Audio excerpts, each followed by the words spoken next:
Iya, sering gitu. Nah, kita baru produk produk Harveta.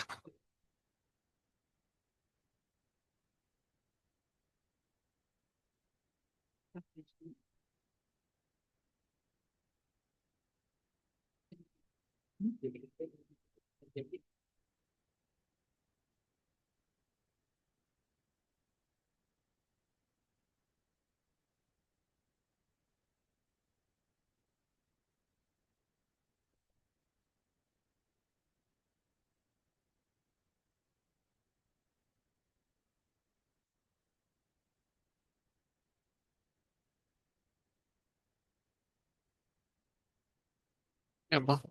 Mulai.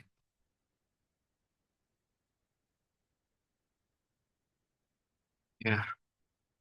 Bismillahirrahmanirrahim. Assalamualaikum warahmatullahi wabarakatuh. Alhamdulillahi nasta'inuhu wa nastaghfiruh wa na'udzu billahi min syururi anfusina wa min sayyiati a'malina may yahdihillahu fala mudhillalah wa may yudlil fala hadiyalah. Asyhadu an la ilaha illallah wahdahu la syarikalah wa asyhadu anna Muhammadan abduhu wa rasuluh la nabiyya ba'dah. Allahumma shalli wa sallim wa barik ala Muhammad wa ala alihi wa sahbihi ajmain amma ba'du. Yang kami hormati Ustadz Ma'ruf Nur Salam serta Dr. Heru Subroto, SPB, SPBTKV, spesialis jantung pediatrik kongnital, konsultan, serta Mas Mbak dan yang hadir di Zoom maupun di YouTube Live Rabia Ruhia yang berbahagia. Puji syukur kita sanjungkan kepada Allah SWT karena dengan limpahan dan karunia-Nya kita bisa berkumpul di acara pengajian Rabia Ruhia ini. Salawat serta salam semoga tetap tercurahkan kepada junjungan kita Nabi besar Muhammad SAW. Semoga kita sekalian termasuk dalam umatnya yang diberkahi. Amin amin ya robbal alamin. Sebelum kita mulai kajian yang akan dibawakan oleh Ustadz Ma'ruf Salam dengan judul Kitab Al-Wajiz, alangkah baiknya kita dengarkan terlebih dahulu lantunan ayat suci Al-Quran yang akan dilantunkan oleh Saudara Dr. Rafif. Kepada Dr. Rafif, kami persilakan. Bismillah. قالت يا ويلتى ألد وأنا عجوز وهذا بعلي شيخا إن هذا لشيء عجيب قالوا أتعجبين من أمر الله رحمة الله وبركاته عليكم أهل البيت إنه حميد مجيد فلما ذهب عن إبراهيم الروع وجاءته بشرى في قوم لوط إن إبراهيم لحليم أواه منيب يا إبراهيم أعرض عن هذا إنه قد جاء أمر ربك وإنهم آتيهم عذاب غير مردود ولما جاءت رسلنا لوطا سيء بهم وضاق بهم زرعا وقال يوم حسيب صدق الله العظيم. Alhamdulillah, terima kasih kepada Dr. Afif yang telah melanjutkan SD Al-Quran yang begitu indah. Selanjutnya kajian mengenai Kitab Al-Wajiz akan dibawakan oleh Ustadz Ma'ruf Salam. Kepada beliau kami persilahkan.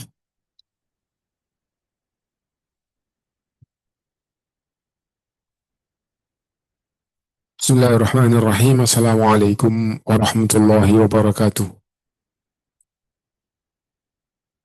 Innal hamdalillah nahmaduhu wa nasta'inuhu wa nastaghfiruh ونعوذ بالله من شرور أنفسنا وسيئات أعمالنا. من يهده الله فلا مضل له ومن يضلل فلا هادي له. وأشهد أن لا إله إلا الله وحده لا شريك له، وأشهد أن محمدا عبده ورسوله. يا أيها الذين آمنوا اتقوا الله حق تقاته ولا تموتن إلا وأنتم مسلمون.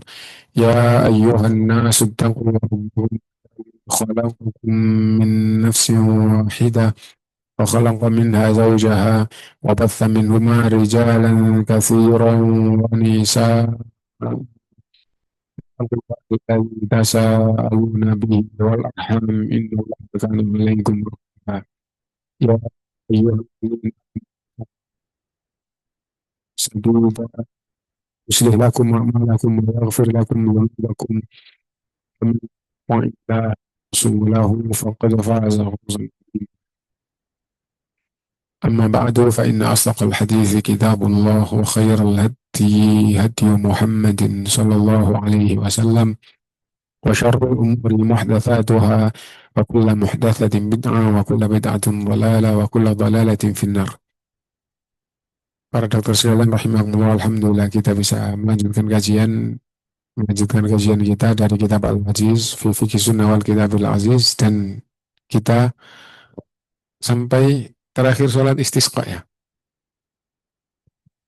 Sekarang sujud tilawah.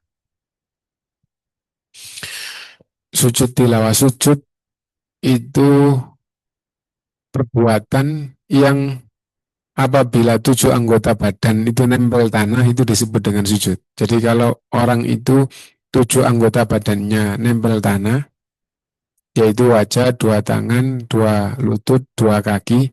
Kalau itu nempel tangan itu disebut dengan sujud. Kalau dengan kesadaran, kalau dengan kesadaran seperti itu dan ada pemahaman bahwa 7 anggota badan itu nempel tanah itu adalah sujud, maka itu tidak boleh dilakukan kecuali hanya kepada Allah SWT. Jadi sujud itu, kalau orang itu paham sujud itu merendahkan diri, menghinakan diri, tunduk kepada yang lain.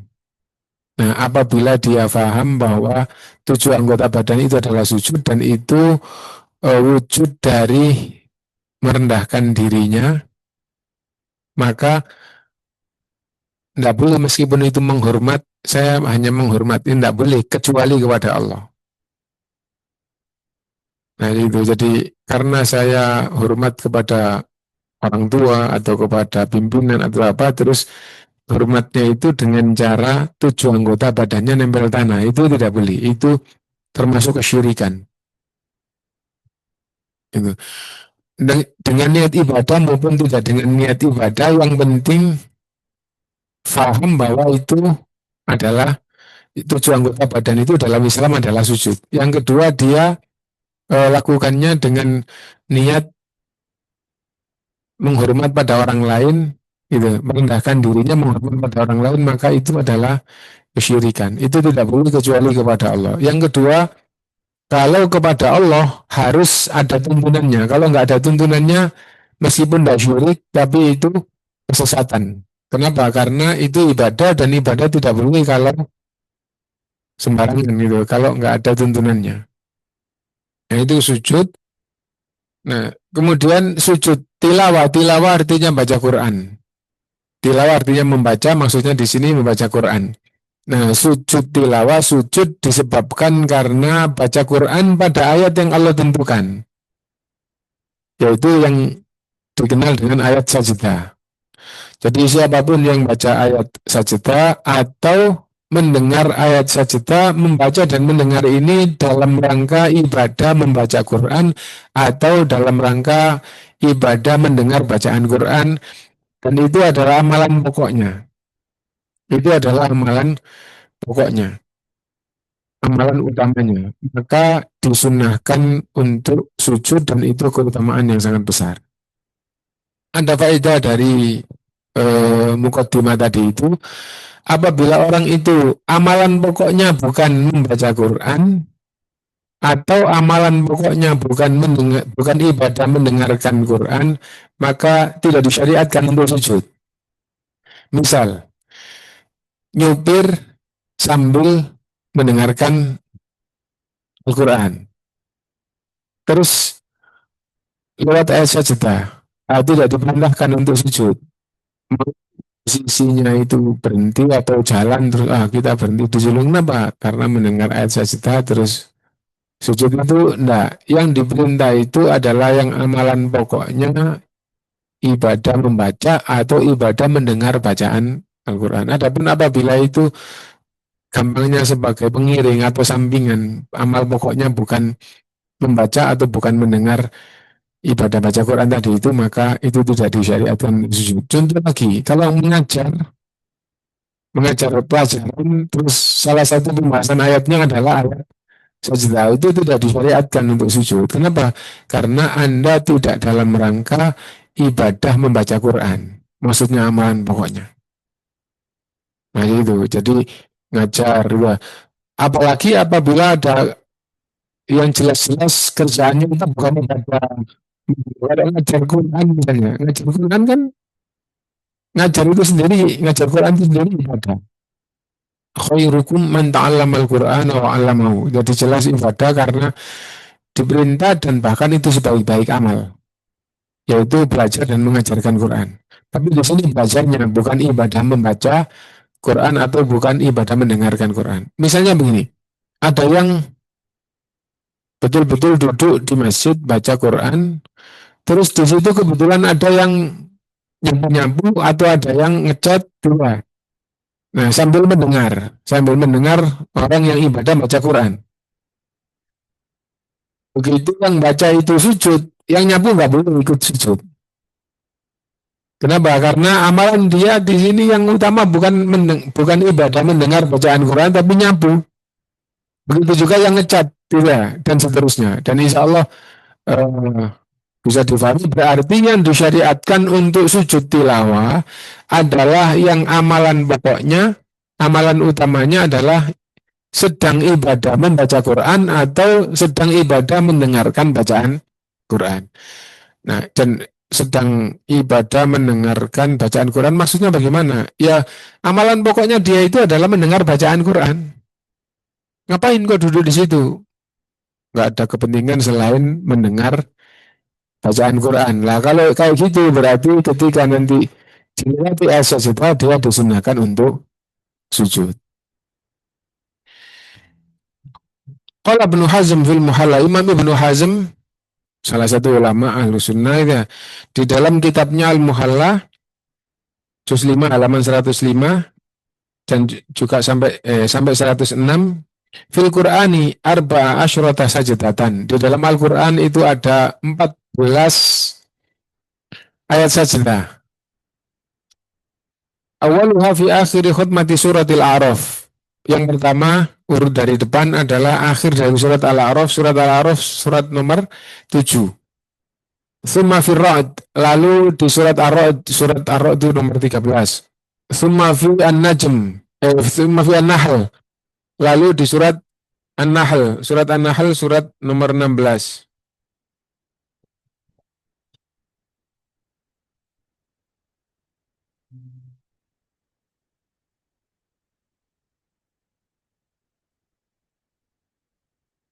Thumma fi Subhan, maksudnya di Subhan itu surat Subhan nama lain dari surat Al-Isra.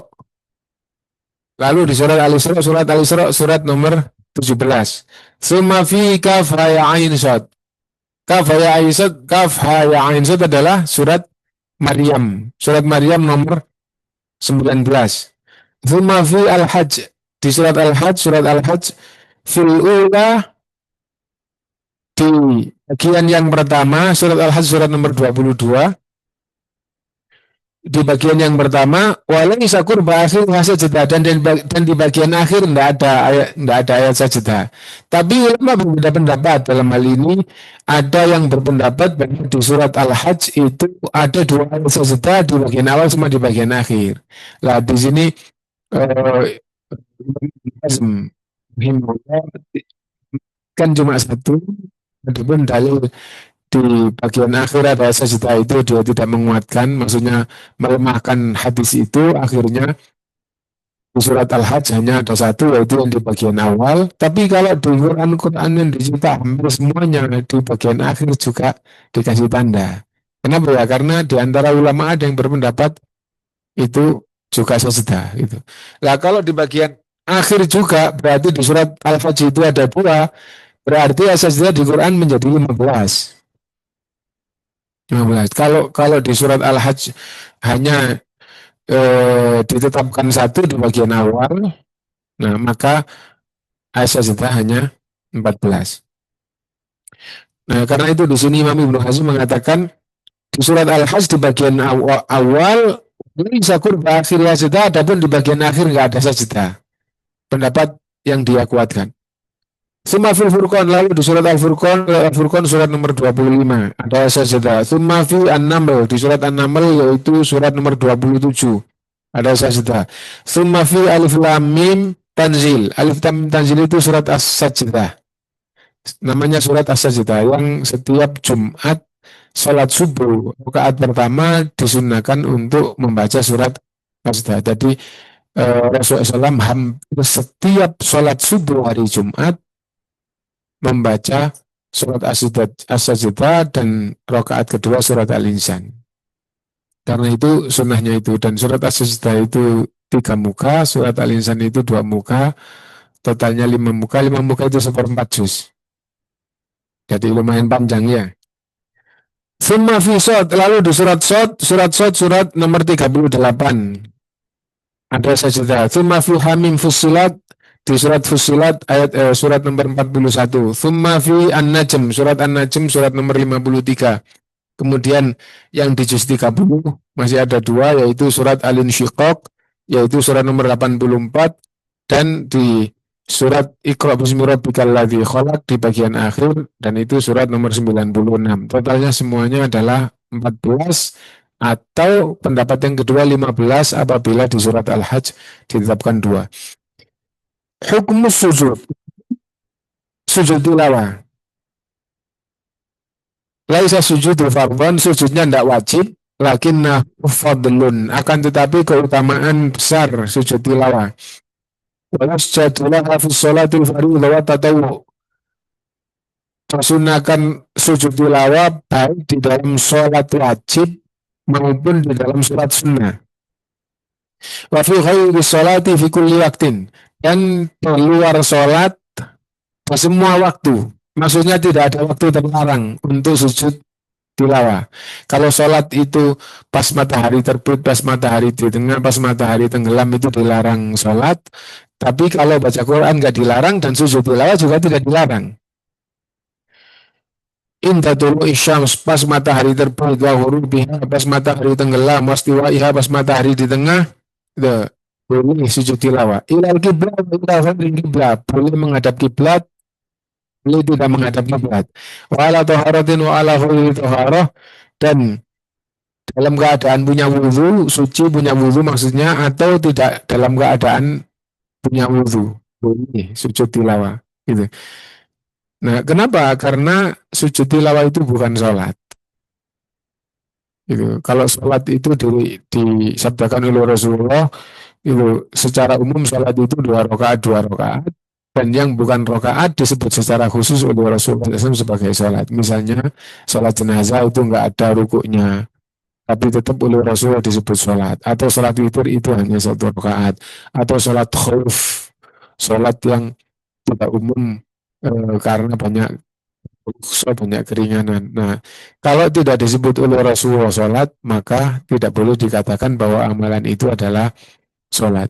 Kalau bukan sholat, maka tidak disyaratkan sebagaimana syarat-syarat sholat. Tapi di antara ulama ada yang mengatakan itu sujud tilawah itu itu sama dengan sholat, karena itu harus dalam keadaan punya wudhu, harus menghadap kiblat, harus dalam keadaan menutup aurat. Tapi itu pendapat yang tidak kuat. Fadlu, keutamaan sujud tilawah. An Abi Hurairah radhiyallahu an, dari Abu Hurairah radhiyallahu an, qala Rasulullah sallallahu alaihi wasallam, idza qara'a ibnu Adam as-sajdah, apabila anak Adam itu membaca ayat sajdah, fa sajada, lalu dia sujud tilawah, i'tazala syaitanu ya bagi. I'tazala syaitanu ya bagi. Setan itu menyingkir dan menangis. Dan setan itu musuh manusia yang paling keras permusuhannya, dan Allah memerintahkan agar semua orang yang beriman itu menjadikan setan sebagai musuhnya yang betul-betul musuh yang paling utama. Dan apabila manusia itu kalah sama setan pasti celaka, dan apabila manusia itu menang permusuhannya dengan setan pasti bahagia, dan diperintah untuk terus mohon pertolongan kepada Allah supaya bisa menang melawan syaitan.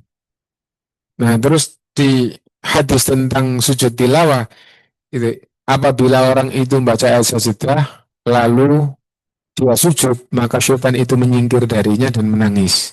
Nah, itu adalah kemenangan besar bagi orang yang beriman. Itu. Yaqulu ya wailah umira bisujudi fasajada falahul jannah. Syaitan sambil menangis sambil mengatakan celakalah. Yo, dirinya mengatakan celakalah. Saya, kata syaitan itu. Kenapa? Karena dia, yaitu orang yang beriman itu diperintah sujud, dia melakukan sujud maka dia dijanjikan surga. Wa umirtu bisujudi fa'asaitu faliyannar. Lalu syaitan itu mengatakan bahwa dirinya diperintah sujud, tidak mau sujud, maka dia akan dijadikan oleh Allah sebagai ahli neraka. Nah, karena itu hendaknya kita perhatian untuk membaca Quran, dan apabila melewati ayat sajdah, hendaknya kita sujud supaya mendapatkan janji Allah SWT. Diperintah sujud, melakukan sujud, maka dijanjikan surga. Intinya bahwa keutamaan sujud tilawah itu sangat besar, sampai dikatakan di sini itu apabila diperintah sujud dia mau, maka dijanjikan oleh Allah surga. Apa doa sujud tilawah?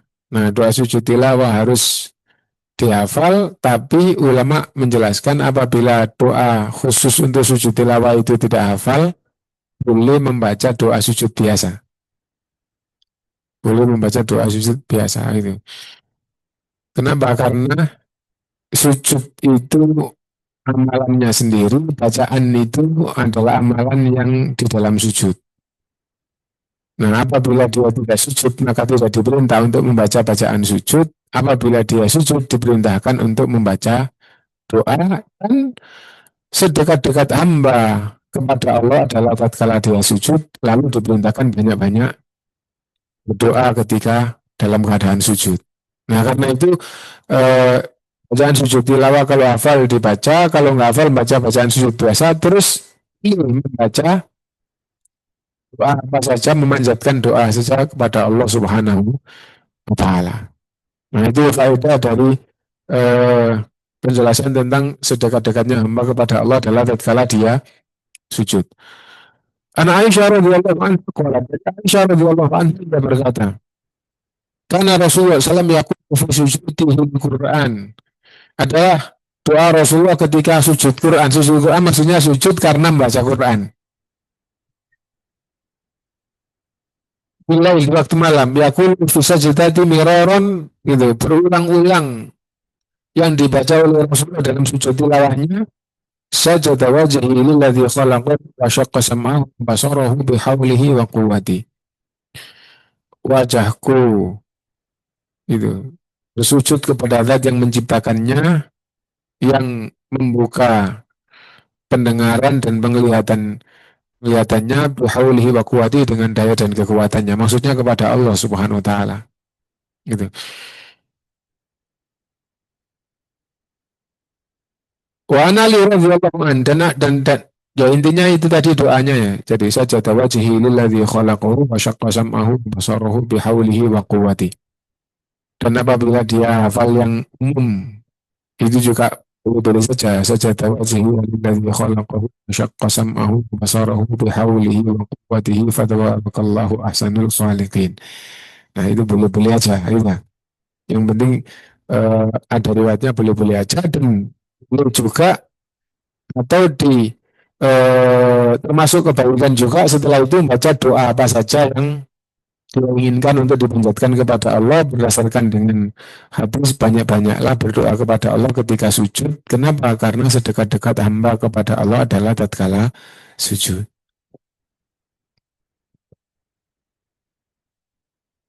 Wa an Ali radhiyallahu an dan dari Ali radhiyallahu an karena idza sajada qala Anak Nabi SAW karena idza sajada qala sesungguhnya Rasulullah SAW tatkala sujud membaca Allahumma laka sajadtu ya Allah aku sujud kepadamu wa bika amantu dan aku beriman kepadamu walaka aslamtu dan aku pasrah kepadamu anta rabbi sajada wajhi lilladzi saqqa sam'ahu wa basarahu tabarakallahu ahsanul khaliqin.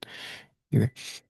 Engkau adalah Tuhanku ya Allah aku wajahku sujud kepadamu zat yang membuka pendengaran dan penglihatan.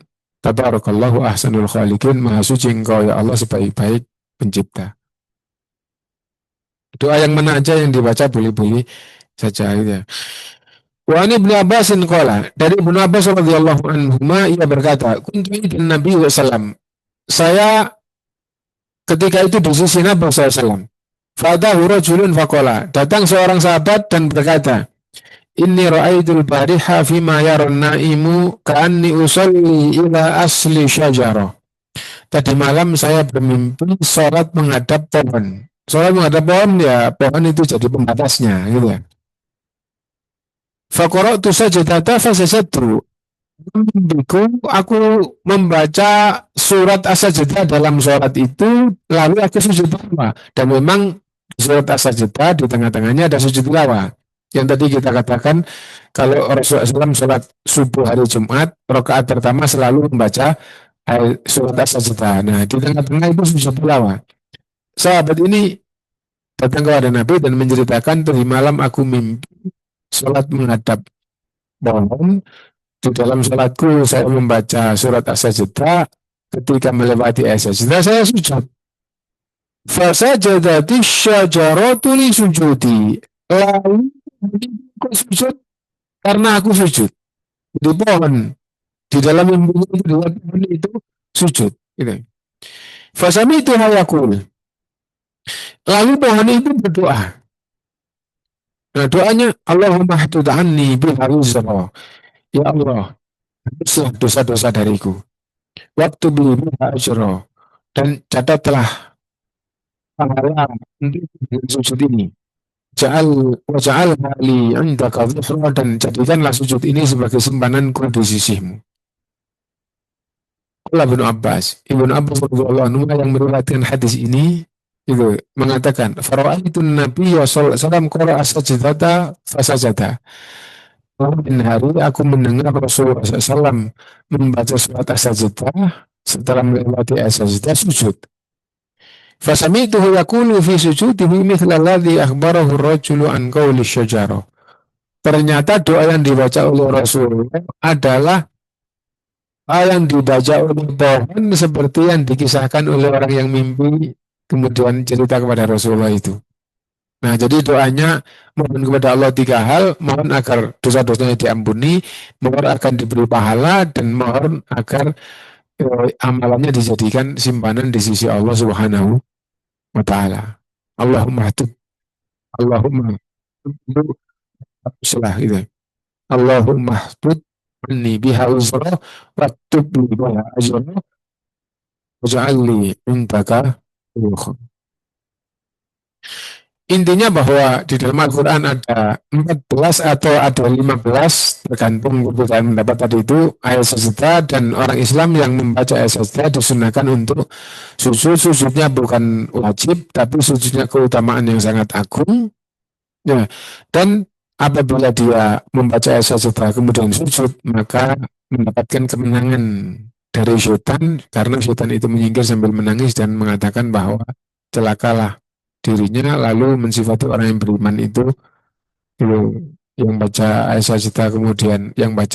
sajdah kemudian sujud itu dijanjikan oleh Allah surga. Sebelum kita lanjutkan, kalau ada yang ditanyakan dulu yang berkaitan dengan sujud tilawah, nih,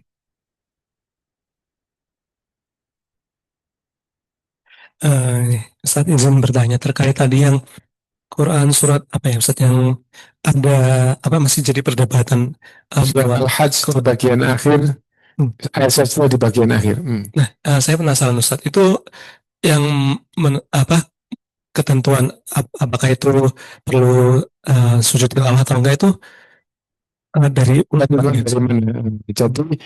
Jadi yang menentukan sujud tilawah itu adalah Rasulullah SAW, tetapi periwayatan itu kan zaman sahabat itu kan tidak jadi satu.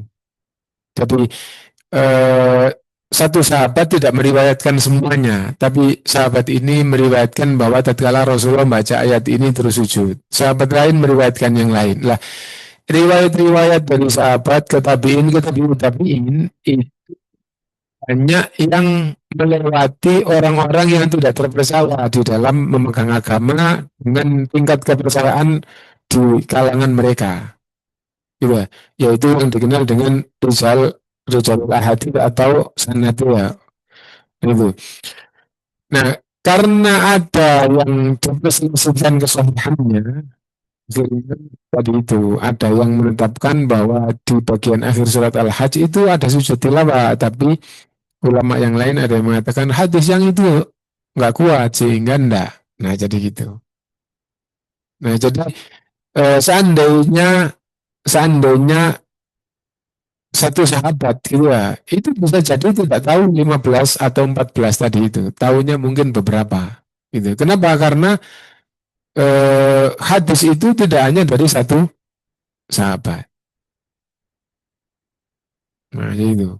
Nah, ada lagi yang lain? Lanjutkan Ustaz. Berarti kalau misalnya belum ada ketentuan yang pasti, kalau mendengarkan ayat yang masih diperselisihkan itu lebih baik enggak ya Ustaz kalau masih abu-abu seperti itu. Nggak usah sujud atau gimana Ustaz? Jadi jadi kalau orang itu misalnya baca Quran terus wah kita ilmunya nggak sampai sana, terus di sini ada tanda sajdah, terus sujud, sesungguhnya itu taat, ya. Sesungguhnya dia itu taat terhadap agama yang dia pegang sesuai dengan standar yang dia pahami. Nah, misalnya begini, saya tidak pernah belajar tentang hadis apa saja ayat sajdah itu, misalnya gitu ya. Tapi pemahamannya di dalam Al-Quran ayat sajdah itu dikasih garis, pinggirnya dikasih tanda. Nah, kalau kayak gini ada ayat gitu ya saya sampai di tanda terus saya sujud. Sesungguhnya kayak gitu itu taat terhadap Islam yang dia pahami. Nah, itu. Karena itu kalau belum belajar, maka walau alam yang lebih utama setiap ada tanda kayak gitu, sujud. Kenapa? Karena itu dosa dunia dicetak seperti itu. Itu satu. Yang kedua, ketika sudah belajar seperti ini, terus orang itu kan kalau hanya belajar kayak gini itu kan tidak tahu dari sisi mana lemah atau kuatnya kan gitu ya. Sementara Quran itu di seluruh dunia. Yang ngikutin yang umum saja. Misalnya gitu ya, itu boleh. Boleh gitu ya. Adapun apabila sudah sampai pada pengkajian pengkajian dalil-dalil yang menguatkan sujud tilawah di surat Al-Hajj bagian akhir. Dalil-dalil yang eh, dikatakan kuat oleh pendapat pertama, tapi ulama yang lain mengatakan lemah. Ya. Nah, terus dia mempelajari itu, nah maka yang harus dia ikuti adalah yang ia yakini, oh ternyata penjelasan bahwa itu lemah atau itu kuat, ini lebih kuat, itu yang harus diikuti. Nah, jadi orang itu tergantung sampai di mana belajarnya di dalam mengikuti perselisihan yang ada di kalangan sama-sama ulama Ahlus Sunnah. Nah, ada lagi yang lain? Kalau tidak ada kita lanjutkan ya. Sujud syukur. Sujud syukur. Yustahabbu man warada alaihi ni'matun aw tufi'at anhu niqmatun aw tusyira bima yasurruhu an yakhirra sajidan. Ibtidaan bin Nabi SAW. Disunahkan bagi orang yang mendapatkan nikmat atau terhindar dari bahaya atau diberi kabar yang menyenangkan, disunahkan untuk sujud yang seperti itu adalah meneladani Rasulullah SAW. Nah, intinya bahwa apabila mendapatkan nikmat atau selamat dari bahaya atau diberi berita dan akhirnya dia, wah, alhamdulillah senang, nah, maka disunahkan untuk sujud. Ini nikmat yang seperti apa atau bahaya yang seperti apa? Ya, nah jadi itu atau berita yang seperti apa, maka itu pada penjelasan nikmat yang sudah rutin itu tidak diperintahkan untuk orang yang mendapatkan nikmat dan sudah rutin itu tidak diperintahkan untuk sujud tilawah. Misal itu orang itu hidup misalnya rezeki itu ya, tapi itu hidupnya pas-pasan, punya istri, punya anak, dua anaknya sekolah, terus eh, kebutuhannya semuanya itu adalah dari gaji bulanan. Nah, ketika sudah pertengahan bulan, anaknya sudah bayar semuanya, uangnya betul-betul pas. Oh, kalau ada apa dapat ini. Nah, begitu akhir bulan terus dapat gaji, alhamdulillah, senang lagi ya. Nah, itu kalau sudah rutin itu tidak ada tuntunan itu. Nikmat yang rutin itu diperintah sujud tilawah itu tidak ada. Apalagi rutinitas itu lebih singkat. Misalnya apa? Dagang. Setiap waktu dagang terus dapatnya itu juga seperti biasa. Alhamdulillah misalnya dapat 5 juta. Alhamdulillah misalnya dapat 2 juta. Setiap hari dapat 2 juta itu luar biasa, sangat besar untuk orang-orang yang biasa gitu ya. Nah tapi ini sudah biasa gitu. Nah karena itu senangnya sendiri itu ya sudah seperti biasa. Nah maka itu tidak disunahkan untuk sujud tilawah. Oke, sujud tilawah, sujud syukur. Nah, itu. Jadi intinya kalau sudah rutin, ya, tapi kalau ada dengan kebiasaan atau pada dengan yang lain, dan itu betul-betul, wah luar biasa, wah kok begini sendiri. Nah itu diperintah untuk sujud. Misalnya begini, umumnya orang-orang itu tidak panen. Wah, mudah-mudahan modalnya balik. Nah, ini misalnya petani ya. Nah, dan dia panen sendiri. Maksudnya bagus sendiri. Yang lain itu, Pak, oh, kok Kak Pati banyak buahnya. Kacang atau padi kok buahnya kok kayak gini. Nah, milik dia itu bagus sendiri sampai akhirnya panen itu bagus. Nah, kenapa? Karena orang-orang semua kayak gitu, miliknya gitu sendiri, ya berarti itu beda dengan nikmat-nikmat puasa gitu ya. Meskipun ini seperti tahun-tahun sebelumnya, seperti panen sebelumnya, tapi di tahapan itu ini tidak panen, dia panen sendiri. Nah, maka itu tetap diperintah atau disunahkan untuk sujud syukur. Nah, itu. Orang yang cari kerja kemana-mana begitu terus dapat kerjaan. Alhamdulillah itu perintahkan untuk sujud syukur. Jadi intinya sujud syukur adalah nikmat yang seperti itu, bukan nikmat yang rutin biasa. Karena itu manusia itu diliputi oleh Allah dengan rahmat dan dengan nikmatnya, tapi tidak semuanya dihayatkan sujud syukur. Gitu. Nah itu yang berkaitan dengan sujud. Begitu juga terhindar dari mabarat. Terhindar dari mabarat, ya diperintahkan untuk sujud syukur. Misalnya begini, ada bahaya, dia di dalam bus misalnya, terus busnya berkodarila tubruan, banyak yang kena bahaya, dia selamat, nah maka dia diperintah untuk sujud syukur. Nah, bagaimana kalau bahaya itu sangat besar tapi tidak menimpa dirinya, tapi bukan berkaitan dengan dirinya. Misalnya bagaimana? Misalnya dia di Surabaya terus banjir yang menghabiskan satu kota, di mana misalnya jauhnya 100 kilo dari dia. Nah, itu tidak diminta untuk sujud syukur. Kenapa? Karena dari awal Anda tinggal di dataran yang tinggi, ya, tidak ada banjir datang dekat-dekat ke daerah Anda, terus itu 100 kilometer jaraknya. Nah, ketika mereka terjadi bahaya, terjadi banjir, Anda di tempat yang dari dulu tidak pernah ada banjir, tidak boleh ketika ada kayak gitu sujud syukur. Ngapain sujud? Bersyukur kepada Allah. Kenapa syukur? Karena kita nggak kena banjir, terus itu saudara kita di sana. Nah itu, nah iya. Jadi intinya, begitu juga bergembira, betul-betul menunjukkan sangat senang yang itu tidak biasa. Jadi kesimpulannya, sujud syukur itu adalah nikmat yang tidak dan tidak biasa gitu. Apabila mendapatkan nikmat atau terhindar dari bencana atau diberi kabar yang menyenangkan, disunahkan untuk sujud syukur.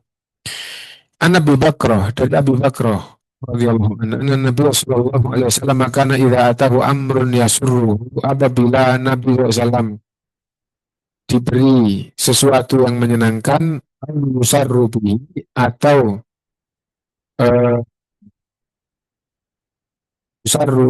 atau disenangkan dengan kedatangan berita itu, sajidan syukran lillahi tabaraka wa ta'ala, dia menyungkurkan badannya untuk sujud syukur kepada Allah Subhanahu wa taala.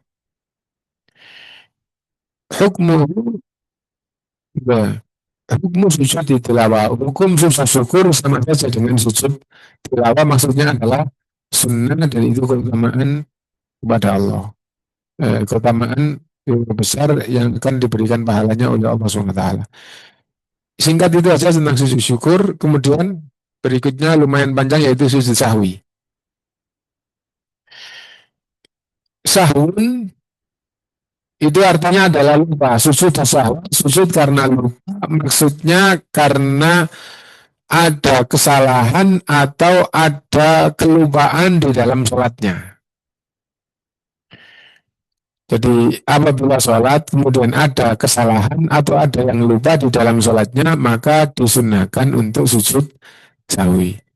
Itu. Apabila kesalahannya itu atau kekurangan itu pada rukun di bagian agak awal, sudah agak masuk, ketika kita kan sholat itu ucapan dan gerakan dari takbir sampai salam, baik ucapan maupun gerakan, ada yang rukun, ada yang wajib, ada yang sunnah, kan itu ya. Apabila kekurangannya, kesalahannya berupa kekurangan rukun, tidak cukup dibantu dengan sujud tilawah. Mau tidak mau harus ditambahi rukun itu. Kalau gampangnya sudah kadung riwayat, maka rakaat yang salah satu rukunnya hilang harus ditambah satu rakaat penuh. Misal sholat subuh rakaat kedua, setelah baca surat langsung Allahu Akbar, sujud ya. Diingatkan, mungkin nggak nyambung, akhirnya diteruskan sujud, akhirnya makmumnya ikut. Setelah itu duduk, sujud lagi, tahiyat, terus salam. Terus, tadi ngapain kok mengingatkan subhanallah? Tadi itu habis baca surat langsung sujud, nggak pakai ruku, nggak pakai i'tidal. Itu nggak cukup ditambahi sujud sahwi, harus nambah satu rakaat. Kenapa? Karena dari satu rakaat tadi itu ada bagian rukun yang tertinggal. Nah, karena itu nambah satu rakaat, setelah tambah satu rakaat terus sujud sahwi 2 kali, kemudian salam. Nah, jadi kalau kesalahannya itu berupa kekurangan rukun, tidak cukup atau tidak bisa, hanya diganti dengan sujud sahwi. Adapun apabila yang tertinggal itu adalah wajib, maka cukup diganti dengan sujud sahwi. Misal, sholat yang tahiyatnya 2 kali, tahiyat awal adalah wajib, tahiyat akhir adalah rukun. Kalau nggak ada tahiyat akhir nggak sah. Ya. Adapun tahiyat awal, misalnya sholat maghrib, terus tahiyat awalnya lupa. Tahiyat awalnya lupa dari sujud di rakaat kedua, misalnya sujud di rakaat kedua, terus Allah Akbar langsung berdiri. Kalau sudah tegak, meskipun diingatkan oleh makmumnya, kalau sudah sempurna berdirinya, Rasulullah SAW memerintahkan tidak boleh kembali, harus lanjut. Lah kalau makmumnya mengingatkan terus, boleh isyarat kepada makmumnya agar makmumnya ngikut. Bahkan itu kalau memang dibutuhkan sampai berbalik arah ke makmum, berbalik menghadap ke makmum untuk memerintahkan agar semuanya ikut berdiri, itu boleh, nggak batal sholatnya. Nah, setelah itu nanti karena tahiyat awalnya ketinggalan, nah, diganti dengan sujud sahwi. Dan satu-satunya sujud sahwi yang wajib adalah sujud sahwi yang menjadi pengganti kekurangan yang wajib. Nah, contoh yang umum ya hanya ketinggalan tahiyatul awal. Ya, tasyahud awal atau tahiyat awal. Nah, berarti kalau orang itu sholat maghrib, sujud di rakaat kedua, setelah itu lupa langsung berdiri Allahu Akbar. Rakaat ketiga sudah sempurna, terus ingat lu lupa dah sujud, nggak lupa nggak tahiyat awal. Nah maka diteruskan nanti ketika sebelum salam sujud satu dua kali. Seandainya lupa waktu tahiyat itu lupa, setelah itu langsung salam nggak sujud sahwi. Setelah salam sebentar gitu terus wudhunya batal. Setelah wudhunya batal, terus ingat, loh, belum sujud sahwi. Nah, gimana salatnya? Salatnya sah karena apabila bagian yang wajib itu tertinggal tidak sengaja, itu tetap salatnya sah.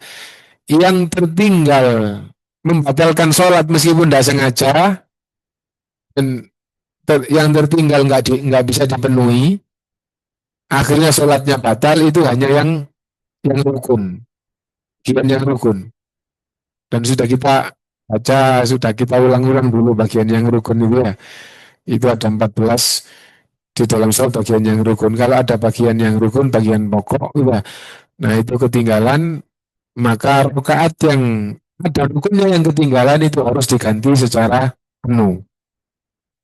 Nah adapun apabila bagian yang wajib tertinggal tidak sengaja, contohnya adalah tahiyat awal, dan itu yang sering. Nah, itu sampai membatalkan sholat. Apabila di tengah-tengah sholat itu ingat, maka wajib diganti dengan sujud sahwi. Bagian berikutnya, apa kesalahan atau kelupaan sholat itu bagian yang sunnah. Nah, maka juga tetap diperintah untuk sujud sahwi, tapi hukumnya adalah sunnah. Nah, jadi contoh yang bagian yang sunnah ketinggalan itu takbir 5 kali atau takbir 7 kali sama takbir 5 kali waktu sholat hari raya. Jadi Allahu Akbar itu langsung Fatihah. Nah, berarti ada sunnah yang kemungkinan karena sholat hari raya itu disunahkan setelah takbiratul ihram takbir lagi 7 kali. Dan setelah takbir berdiri dari sujud masuk ke rakaat yang kedua, nah diperintah takbir lagi 5 kali. Nah, bagaimana lupa? Kalau lupa nanti diperintah sujud sahwi. Bagaimana kalau nggak pakai sujud sahwi? Tentu saja, maksudnya tetap sah sholatnya. Jangankan karena lupa, ya. Sengaja Allahu Akbar langsung dengan sengaja, itu saja sholatnya sah. Ya. Kenapa? Karena bagian yang sunnah meskipun ditinggal dengan sengaja, sholatnya tetap sah. Tapi ya sholatnya tidak baik. Gitu. Kenapa? Karena dengan kesengajaan meninggalkan amalan atau bagian dari sholatnya. Itu, jadi seperti doa iftitah itu adalah sunnah, seperti mengangkat tangan itu adalah sunnah, seperti berdekat itu adalah sunnah.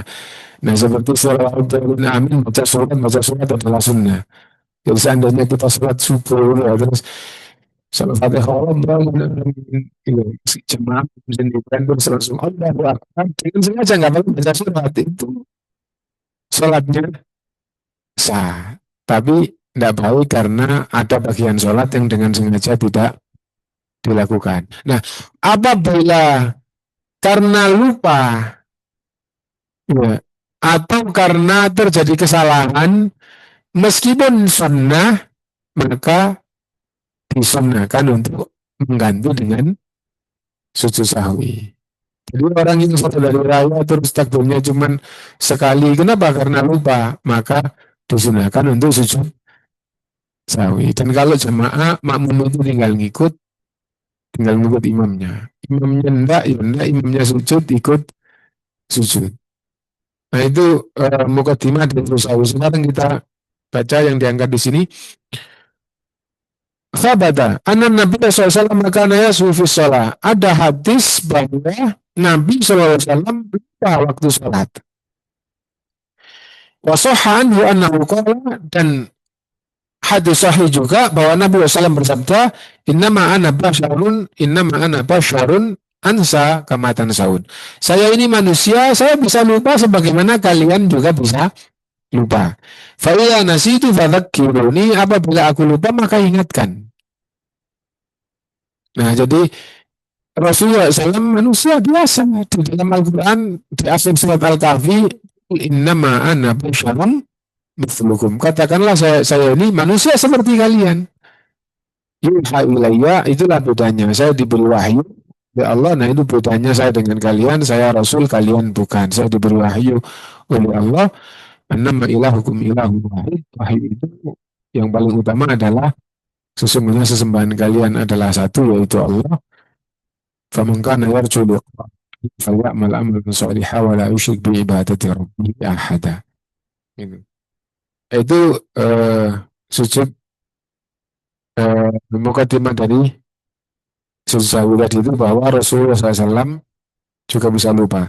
Waqad syarra'a li ummatihi fi dzalika ahkaman nulakhisu fi ma yali, dan sujud dikarenakan lupa waktu salat itu disyariatkan oleh Rasulullah. Kesimpulan dari pembahasannya sebagai berikut. Yang pertama, idza qama min rak'atil fardhah rakaat tasyahhud al-awwal.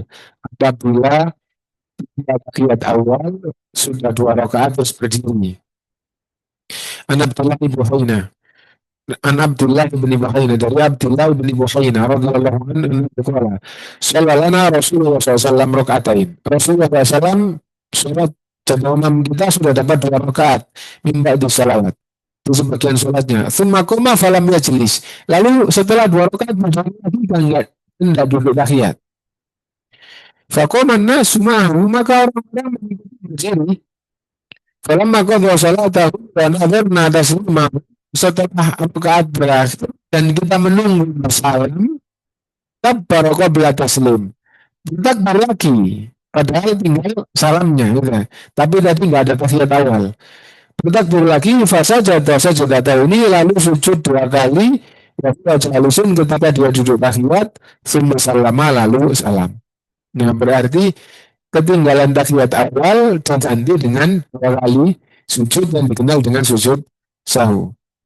Wa innahu bin Syu'bah qala apabila kalian sudah dapat 2 rakaat lalu berdiri, enggak tahiyat awal. Falam yastatimma qa'iman falyajlis, kalau sempurna berdiri sudah ingat maka hendaklah kembali dan duduk tahiyat. Fa idza istatamma qa'iman fala yajlis, apabila sudah sempurna berdiri maka jangan kembali untuk duduk. Kalau sudah berdiri sempurna masuk ke rakaat ketiga, jangan kembali untuk duduk tahiyat. Sujud sajdatai sahwi. Lah nanti di akhir hendaklah sujud 2 kali dikarenakan kelupaan tersebut. Nah, itu dulu yang kita baca. Terus Kalau ada yang ditanyakan, kita soal jawab. Karena kalau soal jawab itu insya Allah hidup ya. Dan ya kalau sudah seharian aktivitas terus taklimnya itu taklim kitab, itu gampang ngantuk memangnya. Ya, kalau taklimnya itu topiknya yang sangat gampangannya yang kontemporer itu ya. Itu kalau taklim itu Quran atau hadis itu kalau tidak sedang dalam keadaan fresh habis tidur itu gampang ngantuk. Nah, oh ya, Itu yang tadi kan sujud syukur kan itu kan biasanya diperuntukkan pada momen-momen yang wah gitu ya, oh ya. yang Jadi jarang dapat nikmat yang atau Oke. terhindar dari madharat yang ya jadi alhamdulillahnya itu betul-betul kayak kaget atau kayak luar biasa gitu ya. Tapi kalau misalnya pada pemain-pemain sepak bola yang sujud syukur itu sebenarnya hukumnya itu bagaimana? Nah, jadi Nah, jadi jadi kalau main sepak bola terus itu maksudnya penonton ya itu tidak dibenarkan. untuk pemainnya juga. Kalau pemainnya bisa jadi meskipun sujud syukur itu aslinya tidak untuk yang bermain gitu ya. Maksudnya bukan urusan permainan. Misalnya begini, kalau dia itu orang Islam terus gajinya 1 miliar apalagi sekian miliar pemain-pemain kan gitu ya. Terus kalau saya bisa ngegulkan saya nanti diperpanjang, kalau enggak diperpanjang, terus akhirnya sujud gitu ya. Terus dia orang yang agamanya baik ya mudah-mudahan dibenarkan. Nah sekarang kalau tinju terus menang terus sujud syukur gimana? Nah ulama tinjunya aja haram. Bagaimana kamu sujud kepada Allah karena menang dari yang haram? Jadi, nah itu. Jadi nggak bisa dimungkiri ya, nggak bisa dimungkiri bahwa eh, tinju atau yang MMA ya. Nah itu kalau kita bertanya tentang bagaimana olahraga itu, bagaimana kita nonton itu haram, itu sangat gampang pemahamannya. Itu kita dulu kecil sama orang-orang tua itu nggak boleh lihat sabung ayam.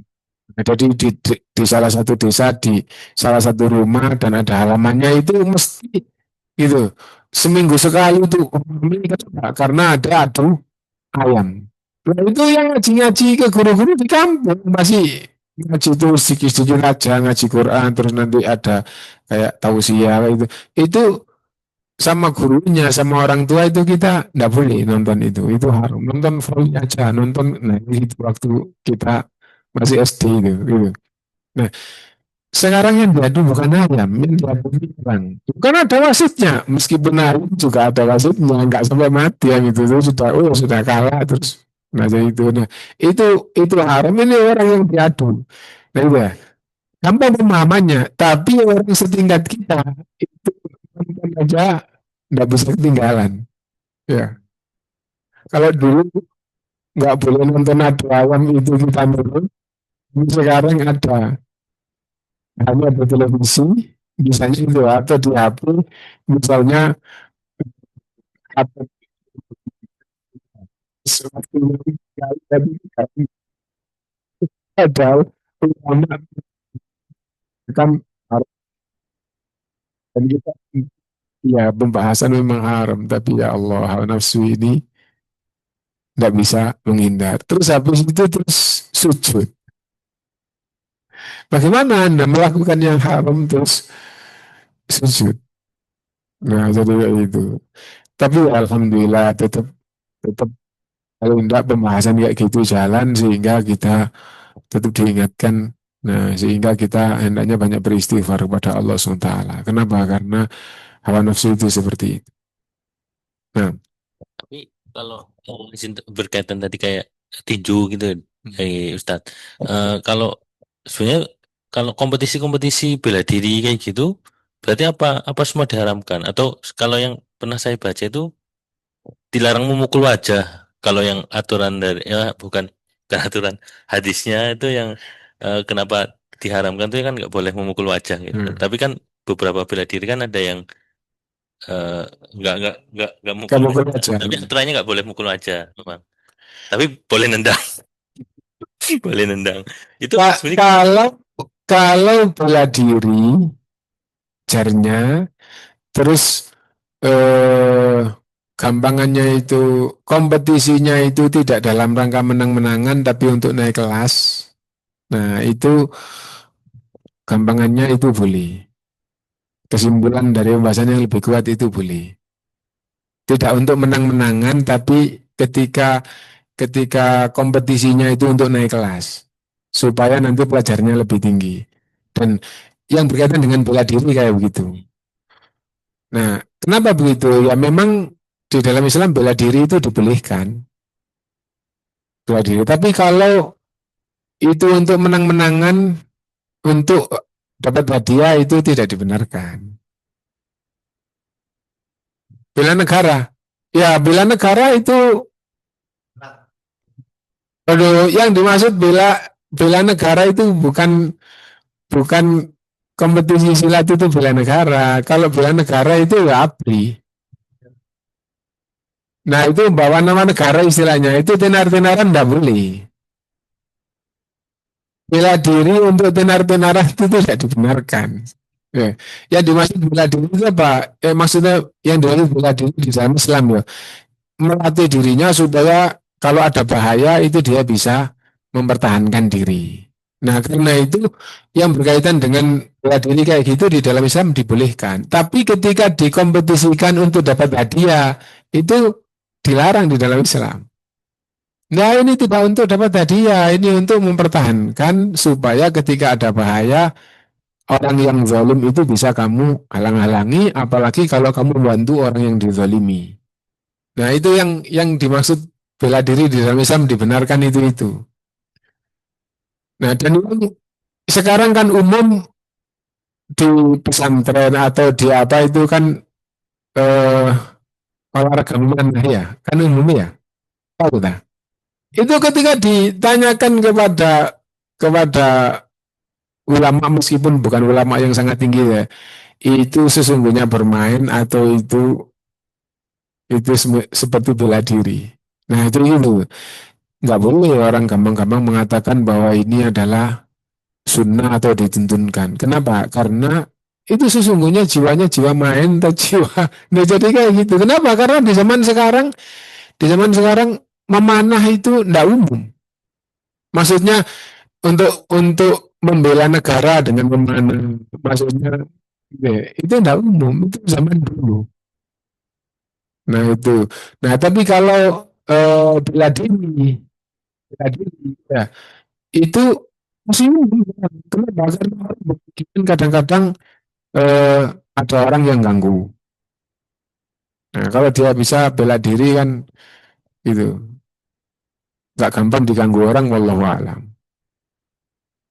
Nah, ya olahraga di Islam yang dituntunkan itu adalah yang berkaitan dengan bela diri. Adapun yang bukan bela diri itu bisa boleh, bisa haram. Dan olahraga-olahraga umum itu yang banyak yang buat itu katanya orang-orang kafir untuk melemahkan Islam. Katanya begitu. Contohnya apa? Contohnya adalah volley. Ya. Bagaimana volley kok untuk merusak Islam? Kenyataannya sejak muncul volley dari dulu sampai sekarang, pakaian volley kalau laki-laki itu cenderung panjang lebar, tapi kalau wanita itu justru apa bedanya kalau urusannya sama-sama gerak voli laki dengan perempuan. Tapi kenapa kalau perempuan pakaiannya kok hanya pakaian dalam, tapi kalau laki-laki normal, hanya saja itu pahannya sering tetap kebuka. Nah itu katanya begitu, tapi saya nggak tahu lebih daripada itu, cuman salah satu guru dulu ngomongnya begitu. Itu jadi berkaitan dengan Bang Salim untuk merusak untuk melemahkan Islam gitu yang sangat kuat itu katanya eh, akhirnya dari penelitian itu pemuda-pemudanya dialihkan kesenangannya dengan 3 hal, yaitu musik, olahraga, sama seks, katanya begitu. Nah, itu digalakkan di negara Islam dan akhirnya yang paling berhasil itu adalah musik sama olahraga. Nah, olahraganya itu mengarah kepada yang menggunakan pikiran agamanya. Nah, kalau seandainya olahraga itu fasik, maka bagaimana supaya laki perempuan nonton campur jadi satu. Olahraganya nanti perempuan kiranya naik, katanya begitu. Nah, musik sama olahraga itu betul-betul berhasil menjadikan pemuda Islam itu beralih ke sana, terus akhirnya eh, dari situ kampanye membawa kemenangan di salib katanya begitu. Kenapa? Karena pemudanya berpihaknya kepada Islam, kepada bela diri, kepada gitu itu menjadi jauh berbeda.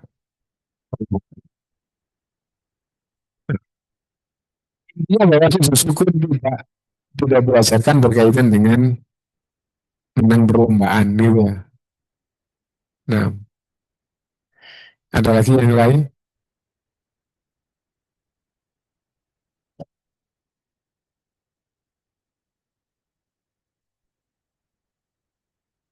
Termasuk ya. Oh,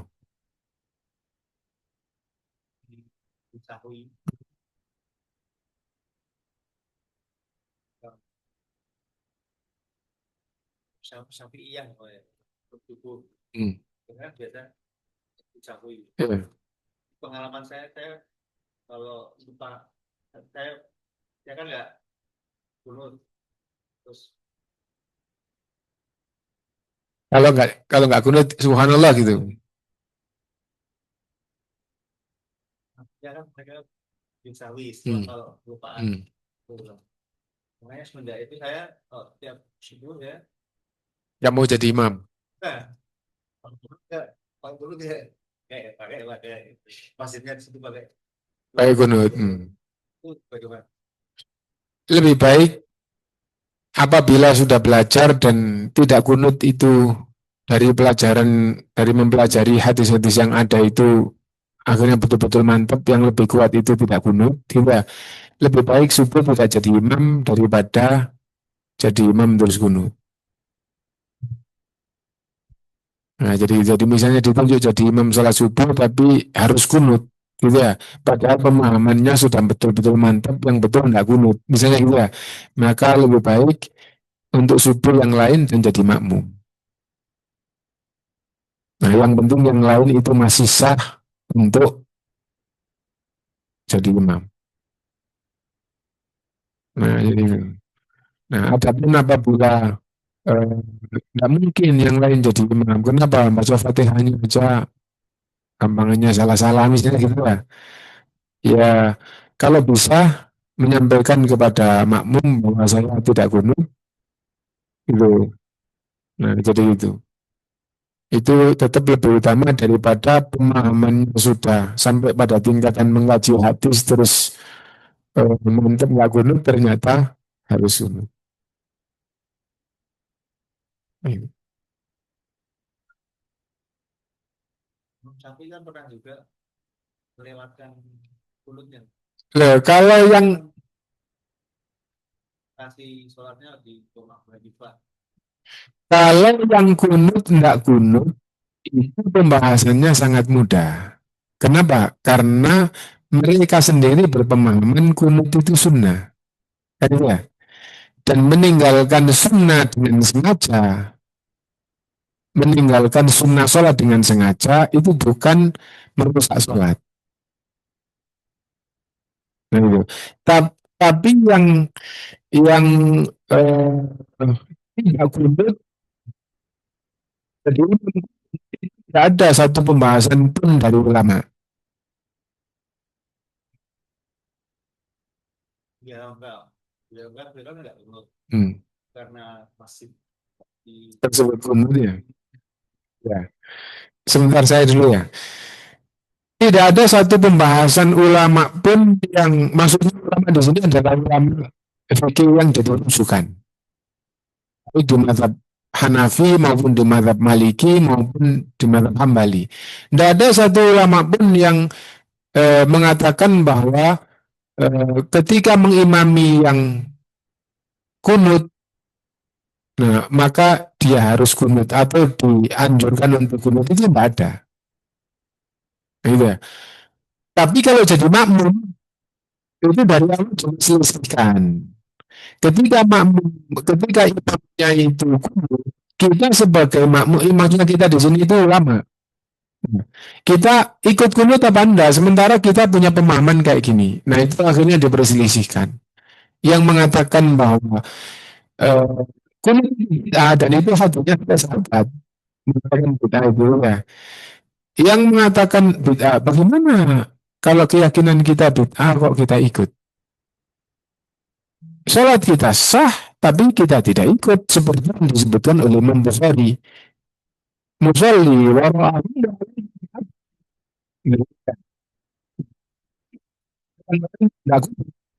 itu pembahasannya kita ikut. Kenapa? Karena masalah ini diperselisihkan, sementara ikut imam itu nggak diperselisihkan.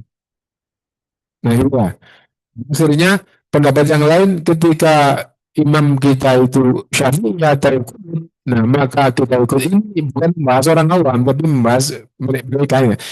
Ketika kita bermakmum mereka, kita ikut imam. Kenapa? Innama ju'ilal imam itu dijadikan untuk diikuti karena itu. Enggak. Kenapa? Karena yang kita ikuti itu yang sunnah, yang sesuai sunnah. Nah, intinya bahwa pembahasan yang ada, kalau jadi makmum, imamnya kuno jadi makmum, padahal sudah tinggi ilmunya, dia tidak kunut itu ikut kunut apa enggak ikut itu karena imam atau tidak ikut. Nah, itu yang diperselisihkan. Nah, dari sini akhirnya kalau kita itu sudah belajar terus mantep bahwa dalilnya tidak kunut itu lebih kuat. Kalau kita bacanya sudah kayak gitu, terus kita di masjid petunjuk jadi imam, imam sementara kalau sholat subuh harus kunut lebih baik selama masih ada yang jadi imam yang sah, lebih baik yang lain jadi imam dan kita jadi makmum. Kalau kita jadi makmum kita ikut kunut atau kita nggak ikut kunut, dua-duanya kan ada pembahasan.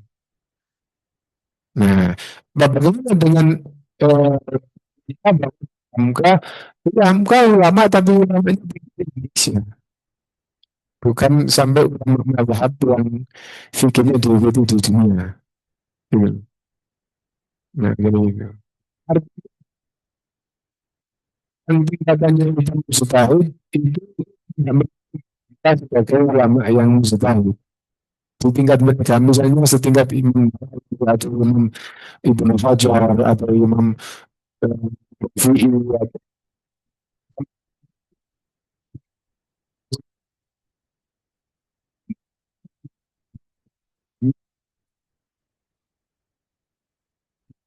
kan.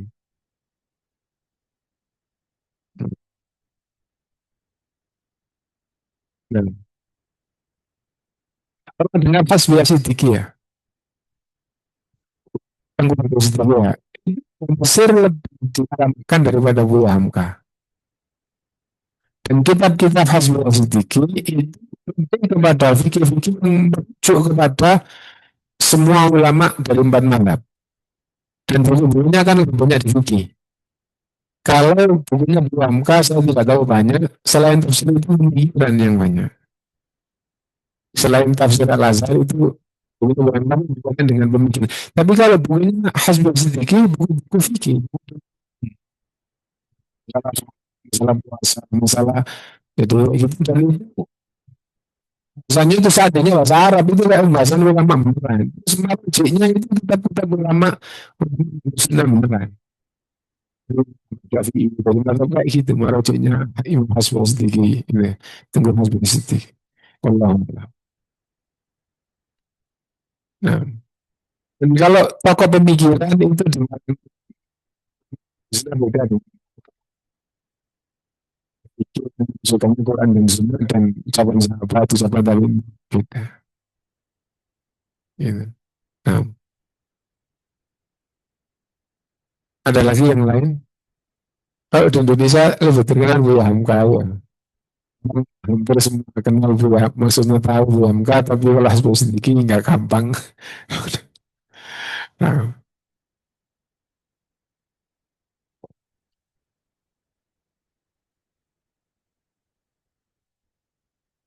Mungkin kita coba aja kalau nggak ada pertanyaan.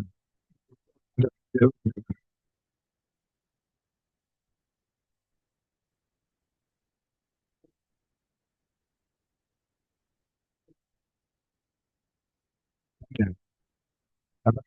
kita akhiri. Subhanakallahumma wa bihamdika asyhadu an la ilaha illa anta astaghfiruka wa atubu ilaik. Walhamdulillahirabbil alamin. Dan wah, saya kembalikan kepada dokter ini.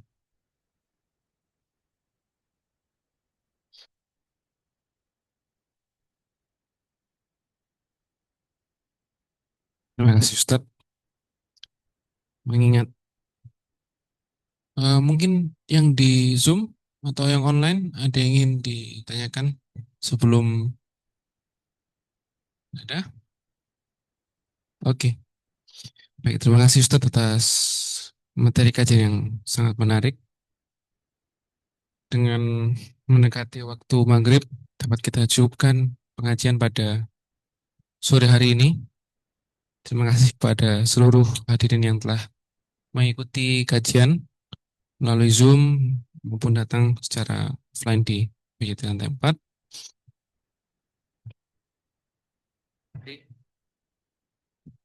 Terima kasih banyak Pak Ustadz dan seluruh peserta. Namanya mohon maaf. Assalamualaikum warahmatullahi wabarakatuh.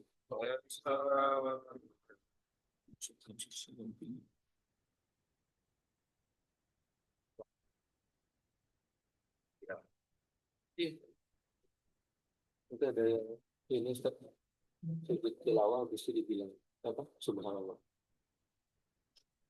Kan menanggapi ya. Pernah Ustaz. Jadi ya, itu pernah. Jadi ketika baca ayat ketika waktu sholat kan berdiri ya, terus Allah Akbar itu Subhanallah itu.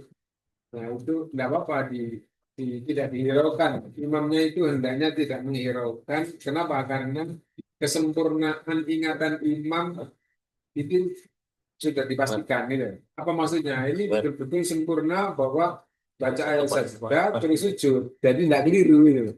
Nah, imamnya yang subhanallah itu kan berarti tidak tahu kalau ini sujud tilawah.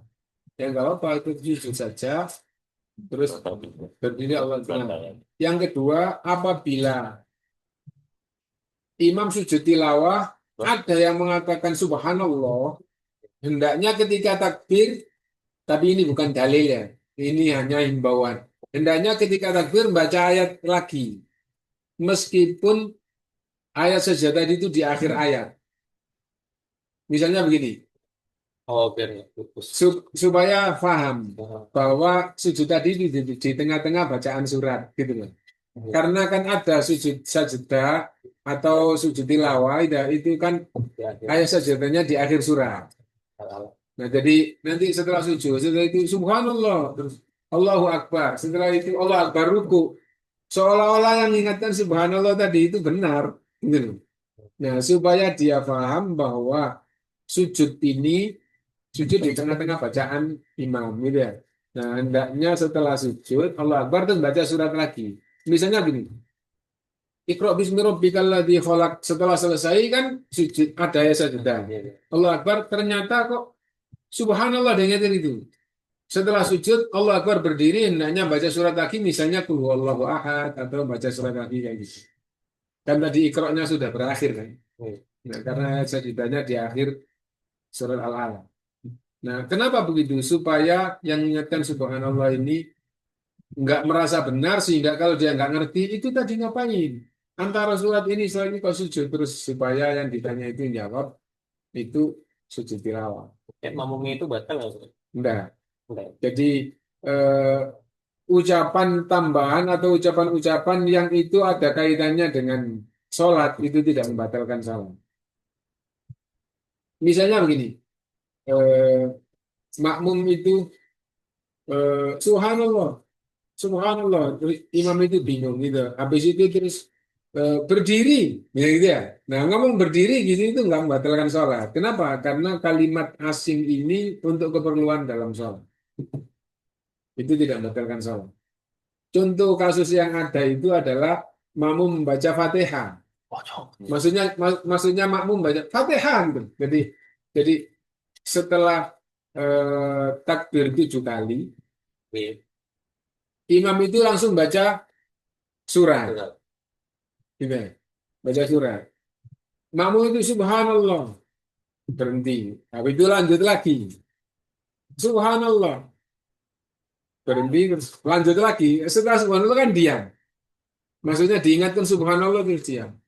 Nah, nah yang makmumnya sendiri ceritanya itu enggak mengingatkan alhamdulillah rabbil alamin, enggak gitu, atau bismillah enggak gitu, tapi subhanallah subhanallah, habis itu ada yang teriak Fatihah. Nah, iya. Jadi nah, terus ditanyakan setelah itu bagaimana orang yang baca Fatihah tadi itu? Enggak batal sholatnya karena kalimat itu untuk kepentingan. Apa ada dalilnya? Nah, dalilnya eh, intinya bahwa di dalam hadis itu ketika orang itu salah satu yang dijadikan sebagai dalil itu ketika dia sholat kemudian disapa dari luar atau diketuk pintunya dari luar.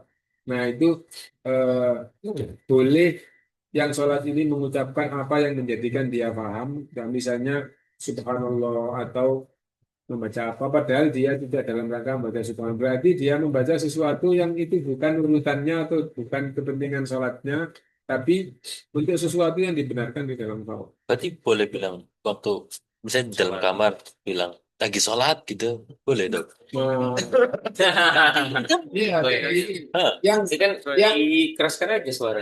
Enggak, maksudnya yang kalau bilang, misalnya kalau bilang tadi di luar kata-kata katanya masih boleh. iya, jadi secara umum pembahasannya kayak gitu, tapi yang dicontohkan itu adalah membaca subhanallah atau dikeraskan bacaannya. Ya, aku tabel itu tahu. Aku cuma tanya yang ini, yang kalau pakai bahasa itu. Panjang lagi orangnya.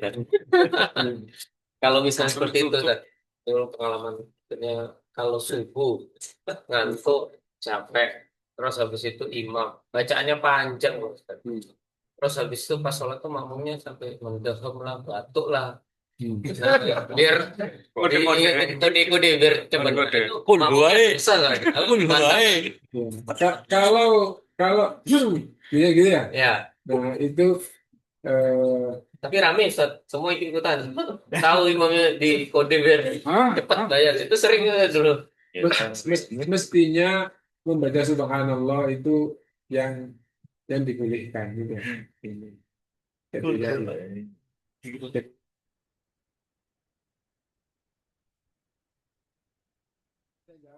Jadi, tapi kalau seandainya kelamaan berbaca subhanallah untuk mengingatkan supaya nggak panjang-panjang itu nggak apa-apa. Boleh, tapi sebenarnya kan lebih cenderung konteksnya kalau Lupa. lupa atau Lupa. salah.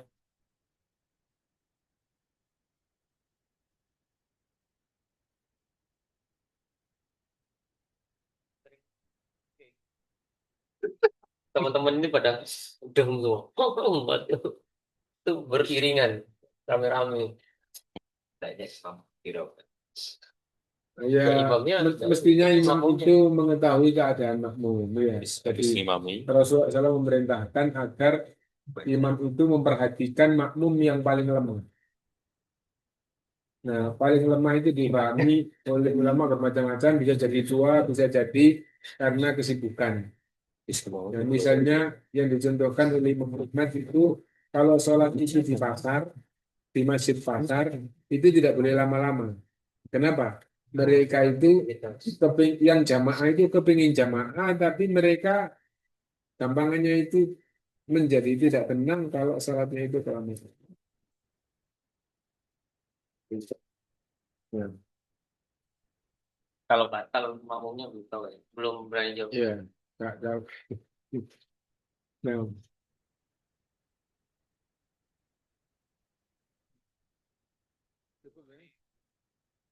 oke.